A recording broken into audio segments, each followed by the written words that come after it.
కులం అనేది వృత్తిని బట్టి వచ్చేది. కమ్మ కులానికి కమ్మ అంటే అమ్మ లాంటి వాళ్ళు అనే ఆలోచన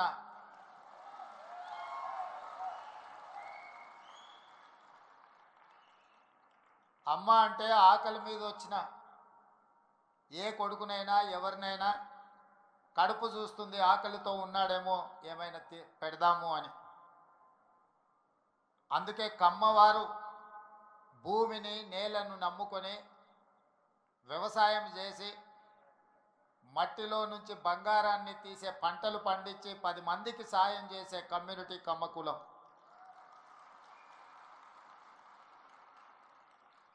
అందుకే ఒక సినిమాలో కొండ మీద అమ్మోరు కొండ కింద కమ్మోరు అని అన్నారు.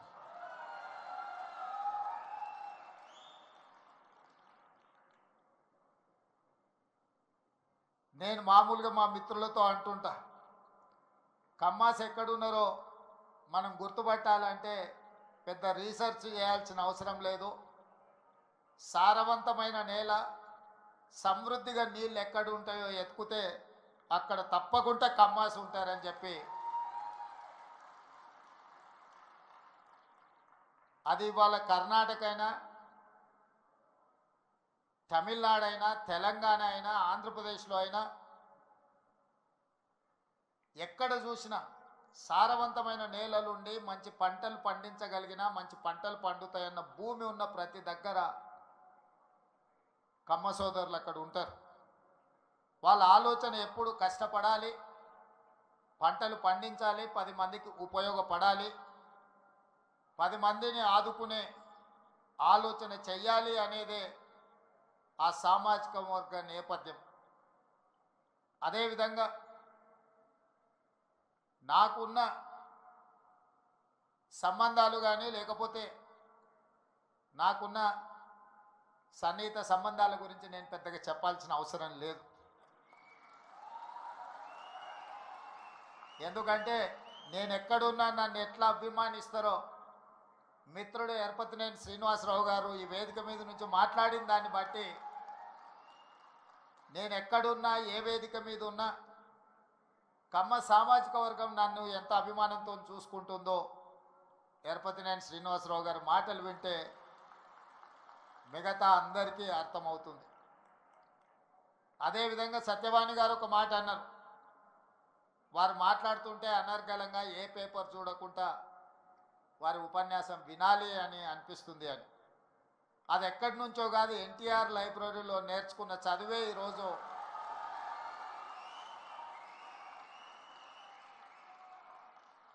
ఎన్టీఆర్ లైబ్రరీలో మేము చదువుకున్న చదువు ఇవాళ జీవితంలో ఉన్నత స్థానాలకు రావడానికి ఉపయోగపడ్డదని నేను గట్టిగా అందరి ముందు చెప్పడానికి ఏమాత్రం జంకను.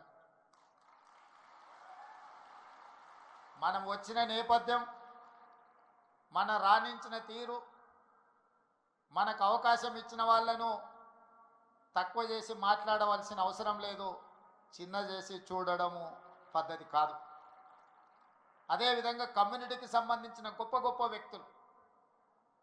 గొప్ప వ్యక్తుల గురించి, చరిత్ర గురించి మా మిత్రులు చాలామంది చెప్పారు. మిత్రుడు కుసుమ్ కుమార్ గారు ఎన్టీఆర్ కంటే ముందు 52 మంది కమ్మ సామాజిక వర్గం ఎమ్మెల్యేలు ఉండేవాళ్ళు అని అన్నారు. కానీ ఎన్టీఆర్ వచ్చిన తర్వాత ఎన్టీఆర్ ఒక బ్రాండ్ క్రియేట్ చేసింది. ఎన్టీఆర్ ఈజ్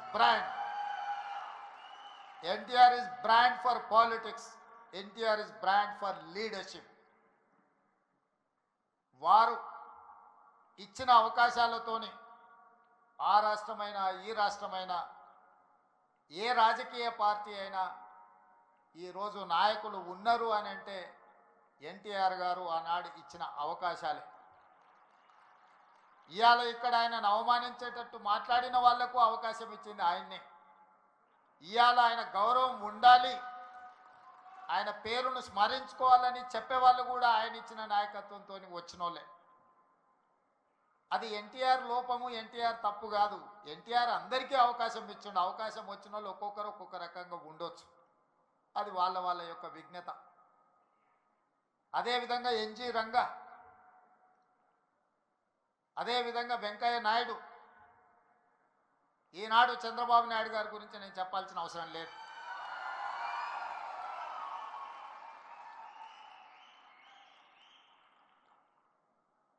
ఈ దేశంలో కాంగ్రెస్ పార్టీకి ఎదురే లేదు. బలమైన నాయకురాలుగా శ్రీమతి ఇందిరాగాంధీ గారిని ఎదుర్కొనే వాళ్ళే లేరు.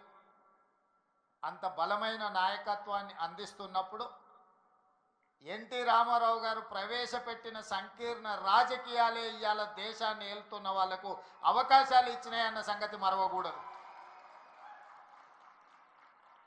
రామ్మోహన్ రావు గారికి గుర్తుండి ఉండాలి, ఆనాడు తెలుగుదేశం భారతీయ జనతా పార్టీ పొత్తులో భాగంగా దేశంలో 2 సీట్లు బీజేపీ గెలిస్తే హనుమకొండ నుంచి పివి నరసింహారావు గారిని ఓడించిన బీజేపీ జంగారెడ్డి గారు తెలుగుదేశం మద్దతుతో గెలిచారు. దేశంలో 2 సీట్లు బీజేపీ గెలిచిన రోజు 1 సీటు గుజరాత్లో గెలిస్తే 2వ సీటు తెలంగాణలో తెలుగుదేశం పార్టీ ఎన్టీ రామారావు గారి మద్దతుతో గెలిచింది. నేషనల్ ఫ్రంట్ కావచ్చు, యునైటెడ్ ఫ్రంట్ కావచ్చు, ఎన్డీఏ కావచ్చు, ఎప్పుడెప్పుడు అధికారంలోకి వచ్చినా అప్పుడప్పుడు ఎన్టీఆర్ ఆలోచన సంకీర్ణ రాజకీయాలే ఈరోజు వాళ్ళందరూ కూడా అధికారంలో ఉండడానికి అవకాశం వచ్చింది. అందుకే ఈరోజు మిత్రులారా, మీరు రాణించే విషయంలో వ్యవసాయం నుంచి డాక్టర్లుగా, లాయర్లుగా, ఐటీ నిపుణులుగా, అమరావతి నుంచి సిలికాన్ వ్యాలీ వరకు మీ కృషిని ఎవరు కాదనలేరు. ఇవాళ సత్యనారాయణల నుంచి మొదలు పెడితే చాలామంది కొత్తగా వచ్చే పెద్ద పెద్ద మల్టీనేషనల్ కంపెనీలో సీఈఓలుగా మన వాళ్ళు చాలామంది ఉన్నారు. సరే, అమెరికాలో ఇక్కడ బహిరంగ సభ పెట్టిన దానికంటే పెద్ద ఎత్తున మా తానా సోదరులు సభలు పెడుతుంటారు. ప్రతి 2 సంవత్సరాలకు తప్పకుండా ఇప్పటివరకు ఎప్పుడూ నేను వెళ్తూనే కలుస్తూనే వస్తున్నా. అయితే ఈ సమావేశం కమ్మ గ్లోబల్ ఫెడరేషన్ ఒక మంచి సాంప్రదాయాలకు, సమాజానికి ఉపయోగపడే విధంగా ఈ హైదరాబాదు నగరాన్ని విశ్వనగరంగా మార్చడానికి అవసరమైన ప్రణాళికలలో మీరు భాగస్వాములు కావాలి. తెలంగాణ రాష్ట్ర ప్రభుత్వం మిమ్మల్ని ఆహ్వానిస్తుంది. మీలో ఉన్న నిపుణులను, మీలో ఉన్న నైపుణ్యాన్ని అన్ని రకాలుగా ప్రోత్సహించడానికి తెలంగాణ రాష్ట్ర ప్రభుత్వం సంసిద్ధంగా ఉంది. ఎలాంటి భేషజాలు అక్కర్లేదు. హైదరాబాదు నగరం ప్రపంచంతో పోటీ పడాలంటే ప్రపంచంలో రాణించిన కమ్మ సోదరులకు ఇక్కడ అన్ని రకాల అవకాశాలు కల్పించడానికి మా ప్రభుత్వం సిద్ధంగా ఉన్నది అని చెప్పి నేను ఈ వేదిక మీద నుంచి విజ్ఞప్తి చేస్తున్నా. మాకు భేషజాలు లేదు. ఇప్పుడు ఆపరేషన్ లేకుండానే మోకాళ్లకు ప్లాస్మా ట్రీట్మెంట్. మీ ఆర్థోపెడిక్ సమస్యలన్నిటికీ రోబోటిక్ టెక్నాలజీ ద్వారా తక్కువ ఖర్చుతో శాశ్వత పరిష్కారం. Free consultation. ప్రతి ట్రీట్మెంట్ పై 20% డిస్కౌంట్. ఈ ఆఫర్ కొద్ది రోజులు మాత్రమే. త్వరపడండి. V9 hospitals 9281465842.